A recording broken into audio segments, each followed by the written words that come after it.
Good afternoon. This training is to introduce you to the backward design of lesson planning. This may be a new concept for some of you. In order to design lessons with measurable results, we as teachers need to shift our thinking. The idea behind backward design is to teach and plan towards the end goal or learning point. The premise of backwards design is simple. Planning starts with a focus on the end product. As educators, we cannot decide which materials or methods to utilize during instruction until we have pinpointed specific concepts and skills we want our students to learn. By focusing on the required end results, backward design allows the educator to address what the student needs to learn and what data can be collected to show that the end goal has been achieved, while thinking about how to ensure students learn effectively. The process is logical. If teachers focus on the desired learning, when the appropriate teaching methods will follow. With backwards design, teachers shift their thinking from a content-focused design to a result-focused approach. In this way, the integration of different subject matter and the use of technology becomes organic in the design of the unit.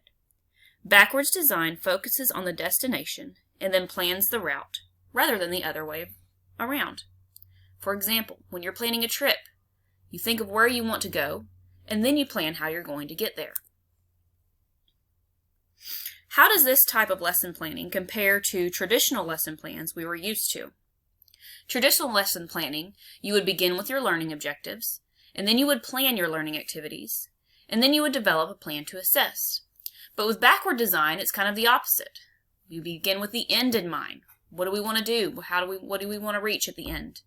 Then we develop our assessment plan, and then we plan our learning activities. Now let's take a closer look at the steps of the backward design lesson plan. Stage 1. Identify the desired results.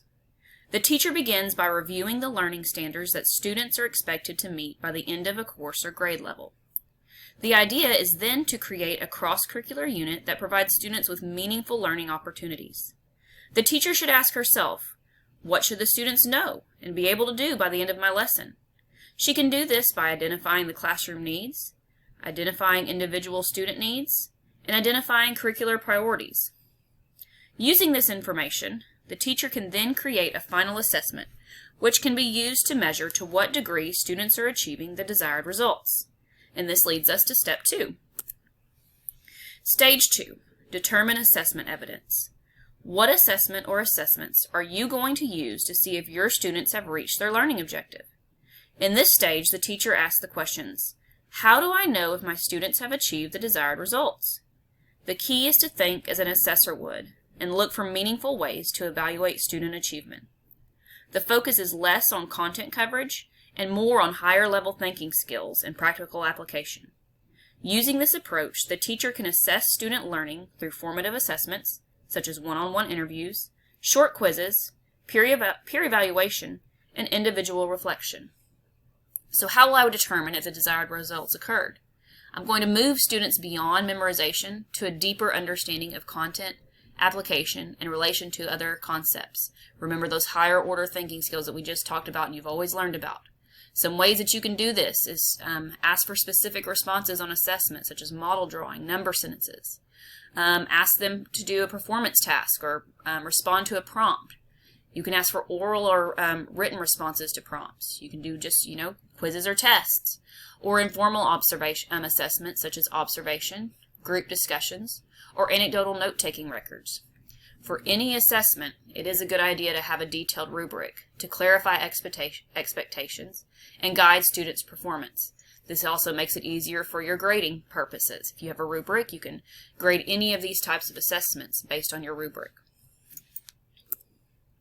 This brings us to the final stage, planning the learning experience. With clear goals and methods of assessing, understanding in place, the teacher can now tailor the instructional strategies to help students attain new understandings of the content. Also, having done backwards design, the teacher isn't bound by the traditional textbook and can pull together different resources for presenting information. At this stage, a teacher should consider some of the following key questions. What key facts and concepts will student need to understand to achieve the desired results? What key skills will students need in order to perform and achieve the desired results? And then on this slide it says what learning activities and content will lead to desired results. As I just mentioned, you'll design learning activities that engage students with essential questions and vocabulary. You'll make content meaningful by connecting to real-life experiences. You'll break instruction down into manageable parts, and you'll integrate assessments throughout the unit. As teachers, you want students to learn skills that can equate to great academic results, but that can also be applied later in life. This means that as teachers, we need to focus on content, but more importantly on its practical application. Now, let's look at a sample lesson plan of what this design might actually look like. Because of my background in early childhood, I have chosen a kindergarten math teach to look at.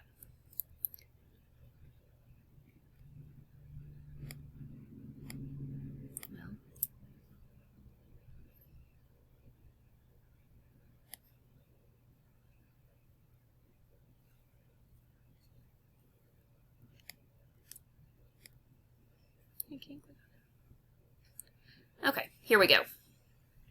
I've chosen a kindergarten math TEK. Here you can see that I have my lesson objective. It's the TEKS K.2, compose and decompose numbers up to 10. I have my list of tools that I'll need to do this lesson.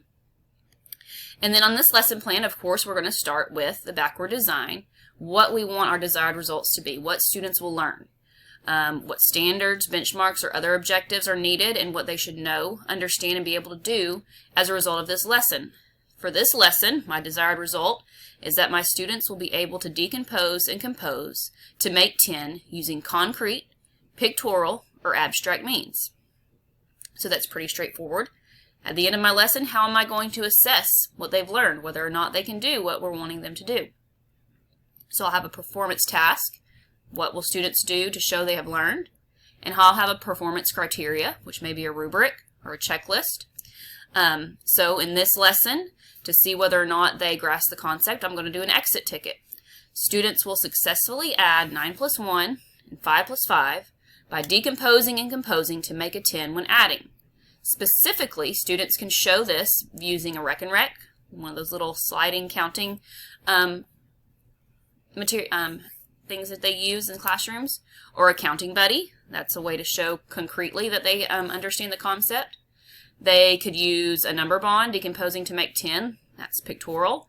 Or they could use a number sentence if they're to that level to where they don't need the concrete or a visual. So in this lesson, I have my desired results. I have how I'm going to assess. And then I came up with my learning plan. Here's the steps right here of what I'm going to do. I'm going to do a whole group lesson. We're going to break off into partners or groups. Here's some notes. If I have struggling students, this would make it really easy if there's a sub, leave this for them. So I would go all the way through my lesson. Right here it talks about the resources I might need, how long this lesson might take. And then my differentiation, accommodations, or modifications for those students with different learning styles. So there's an example of a kindergarten backward design math lesson. I think it's pretty straightforward, pretty easy to follow. So back to our slide.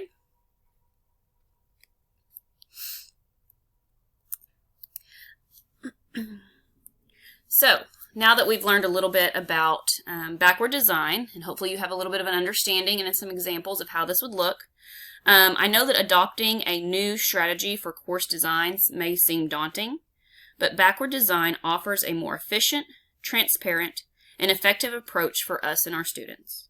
By focusing on learning outcomes rather than course content, using backward design will improve both student learning and teaching methods. Remember that I'm here to answer any questions that you might have or provide resources as needed. Please don't hesitate to reach out for help. We are all in this together, and I am excited to see what this approach to learning has on your students. So to wrap up, I want to leave you with this quote by Stephen Covey from The 7 Habits of Highly Effective People. It says, "To begin with the end in mind means to start with a clear understanding of your destination. It means to know where you're going so that you better understand where you are now. so that the steps you take are always in the right direction. Thank you.